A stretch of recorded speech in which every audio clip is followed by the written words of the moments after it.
আমি অন্তর্বর্তীকালীন সরকারের কাছে বলতে চাই যে রক্তস্রোতের উপর আপনাদের চেয়ারটি আপনারা পেয়েছেন, সেই রক্তস্রোতকে আপনারা অপমান করবেন। প্রাণবন্ত টাটকা কিশোর শেখ হাসিনার নির্দেশে আইন শৃঙ্খলা বাহিনীর গুলিতে জীবন চলে গেছে। এই যে নিজের জীবন উৎসর্গ করে দেওয়ার মহান যে আত্মত্যাগ, এই আত্মত্যাগের বিষয়ে আমি কোনো ভাষা খুঁজে পাচ্ছি না।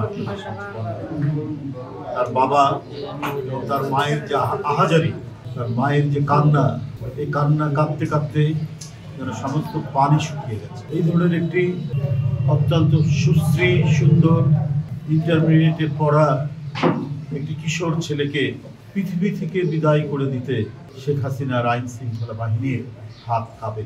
এরা তো সিন্ধু কিংবা বেলুচিস্তান কিংবা স্কটল্যান্ড থেকে আসেনি, এই দেশেরই তারা কি করে একটা ভয়ঙ্কর রক্ত পিপাসু নারীর গদি রক্ষার্থে ওরা এই মাসুম বাচ্চাদেরকে গুলি করতে দ্বিধা করলো। ওদের টাকার এত প্রয়োজন ছিল, শেখ হাসিনাকে রক্ষা করার এত প্রয়োজন ছিল, এমনি তো বুক কেঁপে উঠে এইসব বাচ্চাদের দিকে হাত তুলতে, অথচ তাদের বুকও কাঁপল।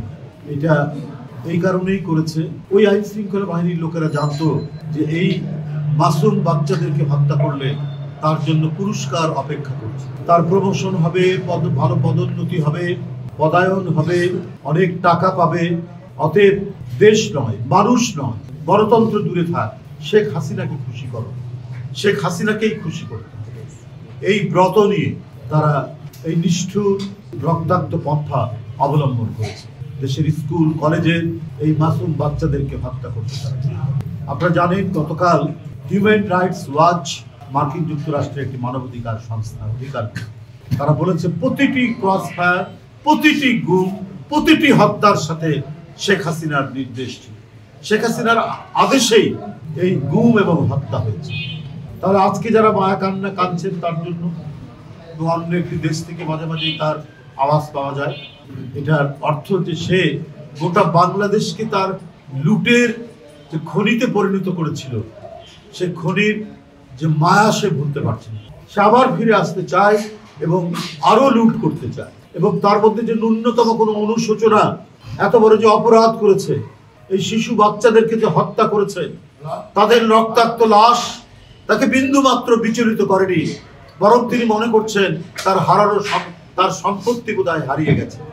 এই দেশের এই সমস্ত সন্তানদেরকে যে তার নির্দেশে তার পেটুয়া বাহিনী গুলি করে হত্যা করেছে, এই নিয়ে তার বিন্দু মাত্র কোনো অনুশোচনা নাই, বরং এই দেশটিকে দখল করার আবারও নানা কায়দায়, নানা ষড়যন্ত্র, নানা চক্রান্তে তিনি মেতে উঠেছে।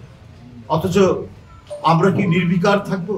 যারা গণতন্ত্রের জন্য আন্দোলন করেছে, যারা গণতন্ত্রের জন্য দিনের পর দিন, মাসের পর মাস কারাগারে থেকে আমাদের নির্বিকার থাকে। ওদের যদি পুনরুজ্জীবন ঘটে, তাহলে বুঝবেন দেশ আর দেশ থাকবে না, দেশের মানচিত্র চলে যাবে, দেশের সীমান্ত চলে যাবে, দেশের পতাকা চলে যাবে, দেশের জাতীয় সঙ্গীত চলে যাবে, যেটা রক্ষা করেছে এই আহনাফের মতো, মুগ্ধের মতো, আবু সাইদের মতো এই বাচ্চারা। সুতরাং আমি দৃঢ়ভাবে বিশ্বাস করি আমাদের এই স্বাধীনতা, আমাদের এই সার্বভৌমত্ব আর কেউ বিকোতে পারবে না। সেই জন্য গণতান্ত্রিক শক্তির ঐক্য দরকার।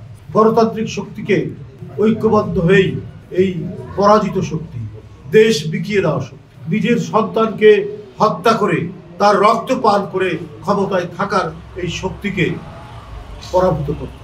আজকে অন্তর্বর্তীকালীন সরকারের প্রতি বলতে চাই, আপনার সরকার, আমরা আলোচনা করছি, অনেক বিষয় সমালোচনা করছি, জিনিসপত্রের দাম বৃদ্ধি পাচ্ছে, তার উপরে আপনি ট্যাক্স বাড়িয়েছেন, ভ্যাট বাড়িয়েছেন, এগুলো নিয়ে মানুষ ক্ষুব্ধ। তারপরেও আপনার প্রতি মানুষের সমর্থন রয়েছে যে আপনি কমপক্ষে দেশের টাকা পাচার করছেন না, কমপক্ষে দেশের অর্থনীতিকে আরো পঙ্গু করে দিচ্ছে। কিন্তু আপনাকে তো দ্রুত এটা মজবুত করতে হবে। আমাদের অর্থনীতি আরো, আপনি নিজে একজন অর্থনীতিবিদ, প্রধান উপদেষ্টা, কিভাবে দ্রুত গতিতে অর্থনীতিকে সতেজ করা যায় সেই কাজ। আপনার অর্থমন্ত্রী বলছেন যে অর্থনীতির যে খারাপ অবস্থা, মানুষ যেটা ভাবছে তার চেয়েও খারাপ অবস্থা। তো এইটা আপনাকে করতে হবে। পাশাপাশি মানে আমাদের অর্থনীতিকে চাঙ্গা করতে হবে, কিন্তু আজকে 4-5 মাস হয়ে গেল, 100 দিন পার হয়ে গেল, অথচ আহনাফদের হত্যাকারীদের বিচার কেন হচ্ছে? তাহলে আপনার পুলিশ প্রশাসন, আপনার আইন আদালত কিভাবে কাজ করছে? এই প্রত্যক্ষভাবে শটগানের গুলিতে, রাইফেলের গুলিতে এত মানে শিশু বাচ্চাদের জীবন যারা কেড়ে নিয়েছে, তাদের বিচারে কেন এত গড়িমসি, কেন এত দিন?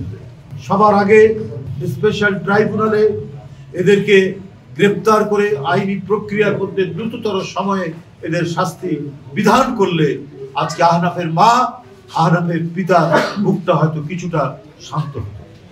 আমি অন্তর্বর্তীকালীন সরকারের কাছে বলতে চাই যে রক্তস্রোতের উপর আপনাদের চেয়ারটি আপনারা পেয়েছেন, সেই রক্তস্রোতকে আপনারা অপমান করবেন।